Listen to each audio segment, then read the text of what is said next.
వీరుడు అల్లూరి 127వ జయంతిని పురస్కరించుకొని ఒంగోలు నగర పాలక సంస్థ పరిధిలోని కొప్పోలు బీవీఆర్ పాఠశాలలో విద్యార్థులకు ఉచితంగా నోటు పుస్తకాలు, అట్టలు, జామెట్రీ బాక్స్, పెన్నులను పంపిణీ చేశారు. ఈ సందర్భంగా మండలి సభ్యులు మాట్లాడుతూ పాఠశాలలో చదివే 170 మంది విద్యార్థులకు నోటు పుస్తకాలను అందజేసినట్లు తెలిపారు. దేశానికి అల్లూరి సీతారామరాజు చేసిన సేవలను గుర్తించిన ప్రభుత్వం ఆయన జయంతిని సెలవు దినంగా ప్రకటించాలని కోరారు. కార్యక్రమంలో నిర్వాహకులు కె నాగేశ్వరరావు, కె చిరంజీవి, శ్రీనివాసరావు, ఇజువురి అంజిరెడ్డి, ఎం నాగరాజు, కొండరాజు రమేష్, సింగమనేని సుబ్బారావు, జి శ్రీనివాసరావు, ఉప్పూరి నాగేశ్వరరావు, పెళ్లూరు శ్రీనివాసరావు, గంగాడి రామకృష్ణ, ఉపాధ్యాయులు ఉన్నం రమణయ్య, ఓగిరాల వెంకటేశ్వర్లు, కోటయ్య, శివప్రసాద్ తదితరులు పాల్గొన్నారు.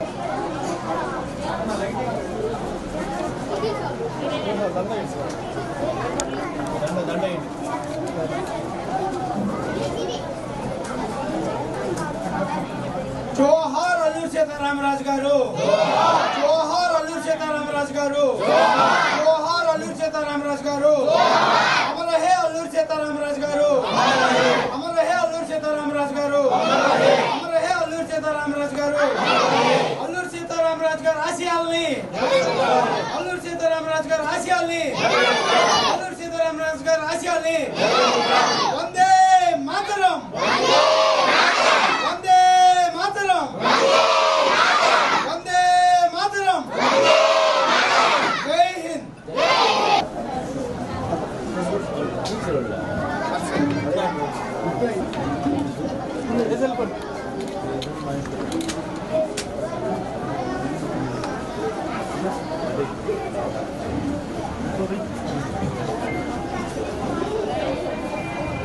అందరూ వర్షాకాలంలో అన్ని సత్తారానికి ధన్యవాదాలు అర్పించవచ్చు.